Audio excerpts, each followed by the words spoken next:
Karena di saat hari kiamat seluruh makhluk Allah subhanahu wa ta'ala, seluruh manusia, bahkan bangsa jin, semuanya berdiri habis dibangkit oleh Allah subhanahu wa ta'ala. Semuanya berdiri di hadapan Allah menunggu hisab dimulai lebih dari 50.000 tahun.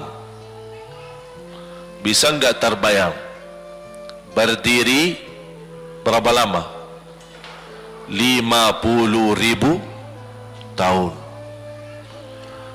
Dan semuanya keadaan laki dan perempuan sebagaimana baru dilahirkan. Bisa enggak Bapak Ibu terbayang? Sekarang mohon maaf, ibu-ibu yang begitu berjilbab, pakaiannya yang rapi dan sopan, Masya Allah, tertib, bersih, make up, cerah mukanya, bisa menarik perhatian. Betul enggak? Bagaimana di hari kiamat? Semuanya di satu tempat, disamakan, laki sama perempuan campur, dan semuanya dalam keadaan sebagaimana baru dilahirkan, tidak berpakaian apa-apa. Ketika Rasul menceritakan kepada Siti Aisyah pun kaget. Ya Rasulullah, laki dan perempuan sama-sama. Kefikiran Siti Aisyah kemana? Malu dilihat oleh orang. Apa kata Rasulullah SAW? Wahai Aisyah, di saat itu kesibukan manusia pandang kepada Allah subhanahu wa ta'ala, menunggu hisab lebih daripada kefikiran yang lain. Bisa enggak terbayang? Saya yakin tidak bisa terbayang. Mohon maaf, apapun kesibukannya, biarpun dahsyat yang menarik perhatian, tetap ada kesempatan masih cuci mata. Betul enggak?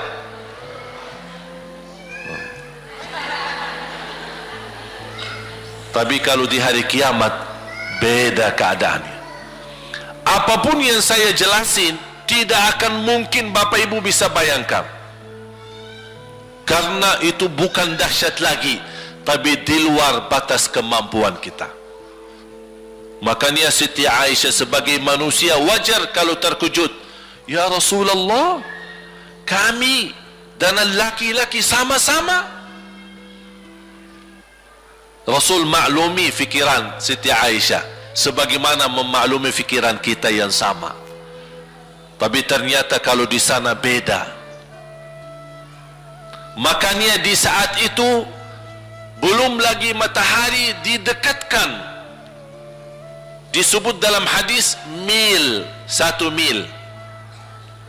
Di dalam satu hadis 1 mil adalah, kalau untuk gelang mata itu kan berapa ukurannya?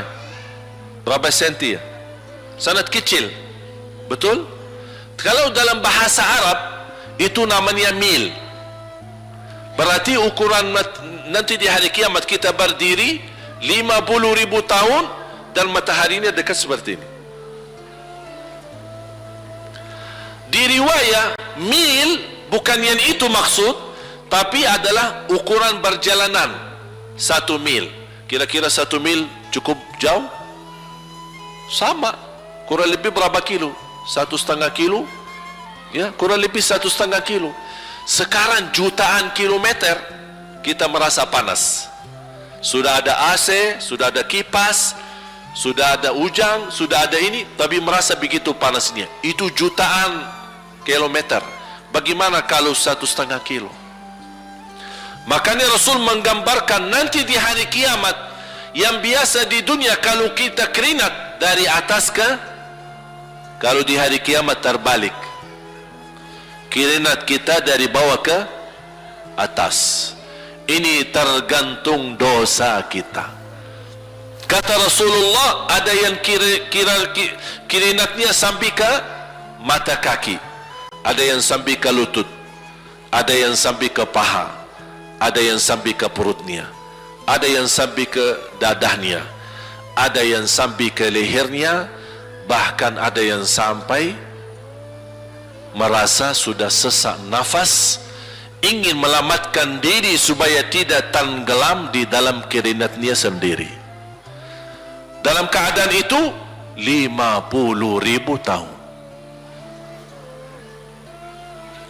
Di situ manusia sudah merasa gelisah, sudah cukup merasa tersiksa. Semua larinya, penolong siapa yang bisa menolong kita? Kita minta tolong kepada siapa yang bisa menyampaikan hajat kita kepada Allah supaya mulai hisab? Karena sudah kita tidak kuat lagi. Semuanya larinya kepada Nabi, Nabi Adam, Nabi Ibrahim, Nabi Nuh, Nabi Musa, Nabi Isa. Semuanya jawab yang sama, nafsi, nafsi, Allahumma sallim, sallim. Ya Allah, selamatkan diriku sendiri. Tak ada yang urus anak, istri, suami, keluarga, apalagi manusia lain. Sama keluarganya saja dia lari. Tak ada. Nafsi, nafsi, diri sendiri, ya Allah selamatkan. Diri sendiri, ya Allah selamatkan. Diri sendiri, ya Allah selamatkan. Nabi Adam jawab begitu. Suruh, barangkali Nabi Nuh bisa bantu kalian. Datang kepada Nabi Nuh, nafsi, nafsi, Allahumma sallim, sallim. Datang kepada Nabi Musa, nafsi, nafsi, Allahumma sallim, sallim.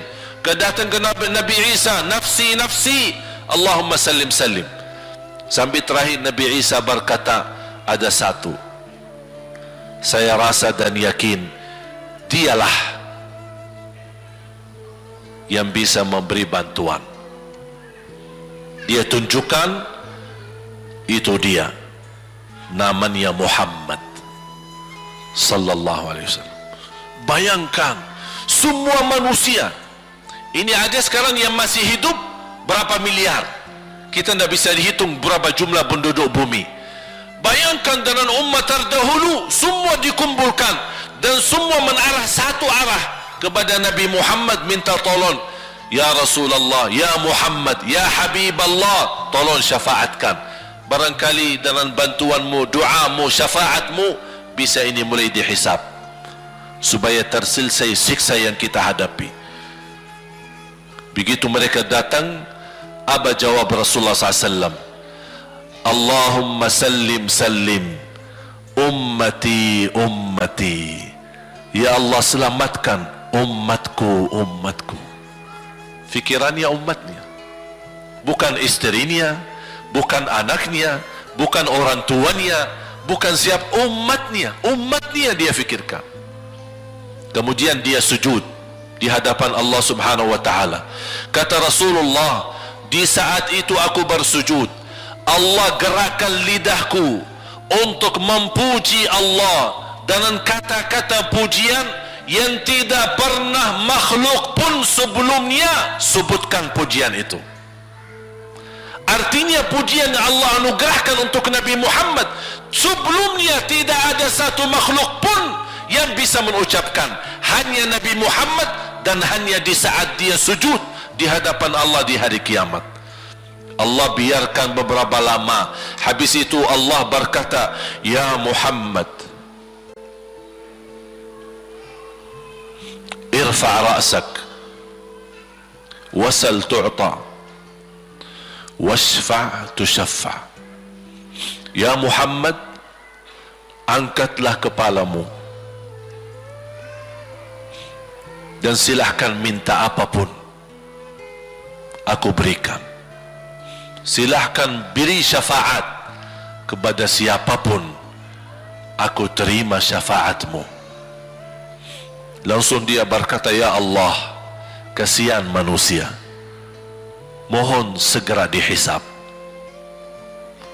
Baru mulai dihisab, turun kitab-kitab.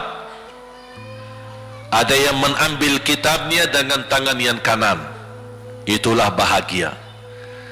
Ada yang mengambil kitabnya dengan tangan kiri. Dia berusaha sembunyikan tangan kirinya karena dia malu kalau kitabnya diterima dengan tangan kiri. Dia sembunyikan tangannya yang kiri ke belakang, larinya buku amalannya ke belakang dan langsung nempel di tangannya. Tak ada yang bisa lari di hari itu. Semua amalan, buku amalannya dibuka oleh Allah, dan akan Allah mulai menghisabkan kita satu persatu.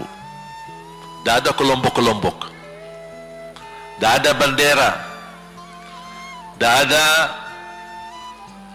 ormas, tidak ada kelompok, tidak ada pimpinan, masing-masing. Benderanya kita apa? Buku amal. Dan Allah manggil kita bernama satu-satu. Ibu, sini, datang. Kata Rasulullah sallallahu alaihi wasallam, yuhasibullahu al-abida laisa bainahu wa bainahu turjuman. Allah akan hisab hamba-hambanya satu demi satu, bersatu-bersatu, dan tidak ada penerjemah. Jadi tidak bagi terjemah, translate. Ya Allah, saya tidak mengerti bahasa Arab, saya tidak mengerti bahasa, ya Allah, gimana ini, saya butuh translate atau acara supaya bisa bantu saya lulus dari hukum. Tidak ada. Yang hakim Allah, keputusannya Allah, yang menentukan Allah, mahkamah yang dikuasai Allah, hamba di hadapan Allah, saksi semua, tangan saksi, mata saksi, lidah saksi, kaki saksi, buku amal saksi, malaikat saksi. Bagaimana kita mau lari? Ditanya oleh Allah, hei hambaku, ingat enggak di malam itu, di tempat itu, kamu berlakukan dosa itu? Seorang hamba yang masih memiliki iman, dia merasa dan ingat, dan dia merasa malu, dia tunduk kepalanya. Kata Allah, malu ya, malu. Tunduk, ya malu ya Allah, malu, malu. Dan subhanallah, tanda rahmat Allah, ketika Allah bertanya dengan kita, tak ada orang lain yang bisa lihat. Supaya apa? Supaya hisab kita di antara kita sama Allah tidak terbocor kepada orang lain, supaya tidak malu sama orang lain. Allahu Akbar. Habis kita sudah raku diri, ya Allah, saya ingat dan saya rasa salah dan saya malu. Apa kata Allah? Waktu itu kamu lakukan dosa itu, aku tutupi, aku tutupi. Tak ada yang tahu. Kita lakukan dosa ini udah sekian tahun, ada yang tahu enggak? Tak ada yang tahu. Karena kita lakukan di saat sembunyi. Kata Allah, di saat itu kamu lakukan dan kamu tahu itu dosa, tapi aku tutupi supaya kamu jangan menjadi malu di depan keluarga atau di depan sahabat. Aku tutupi. Dan aku sekarang sudah menutupi dosamu di dunia, dan sekarang aku hapuskan dan ampuni dosamu di akhirat. Allahu Akbar. Disitulah terasa anugerah ampunan Allah yang maha kuasa. Dan Allah di saat itu mampu menghukum kita. Dan kalau Allah menghukum kita, Allah tidak pernah menzalimi kita. Justru itu keadilan Allah, tapi Allah tidak memperlakukan keadilannya, justru yang mendahulukan ampunan dan kasih sayangnya. Habis selesai hisab, harus semua tanpa kecuali liwati neraka Jahannam di atas sirat. Sirat yang panjang, yang kejam seperti pedang, yang tipis sampai tidak bisa dilihat oleh mata. Katanya tipisnya seperti, subhanallah, Imam bisa jalan di atas rambutnya. Kejam lagi masuk di atas serat, terus jalan. Di saat itu ada doa yang ia melamatkan kita sampai menuju surga.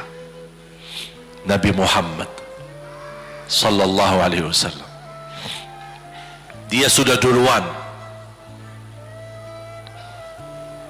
Kalau Sayyidina Abu Bakar perjalanan di atas sirat disebutkan 100 tahun, tapi Sayyidina Abu Bakar satu langkah di atas sirat, langkah kedua di depan pintu surga. Dahsyat. Ini Sayyidina Abu Bakar seperti itu. Bagaimana Rasul? Rasul sudah menunggu di depan. Mulai manusia satu persatu jalan di atas sirat, dan Rasul di saat itu sibuk berdoa, Allahumma sallim sallim, ya Allah selamatkan umatku, ummati ummati, ummati ummati, sampai mereka terselesai. Sampai di situ saja.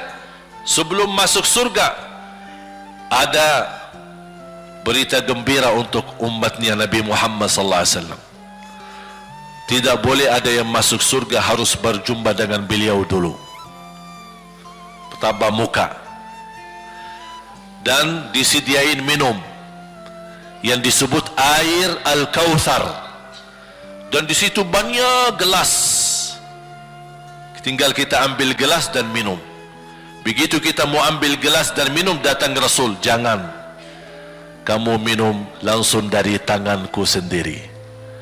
Barang siapa yang minum dari tanganku tidak akan haus selama-lamanya. Allahu Akbar. Di situ terasa kemuliaan. Begitu kebahagiaan kita bertemu dengan Nabi Muhammad dan bisa langsung minum dari tangan Nabi Muhammad sallallahu alaihi wasallam. Bukan hanya begitu saja, bahkan Nabi Muhammad memegang tangan kita, mengajak kita masuk 8 pintu surga. Ada 8 pintu. Rasul bersabda, satu pintu luasnya seperti antara langit dan bumi. Satu pintu antara langit dan bumi luasnya. Dan kata Rasulullah, di saat itu akan manusia gesa-gesaan untuk masuk surga. Itu tanda apa? Banyak yang akan masuk. Mudah-mudahan kita terhitung dari yang banyak. Begitu ahli surga masuk, kira-kira Rasul berhenti? Ahli surga sudah masuk, sudah aman? Tidak. Rasul balik lagi, keluar dan menuju dari langkah sirat yang pertama, melihat ada enggak, ternyata ada di antara umatnya yang tersisa, yang dosanya terlalu banyak, gesa-gesaan di jalan, merangkak di jalan sampai jatuh di dalam neraka. Rasul mana mereka? Masuk ke neraka.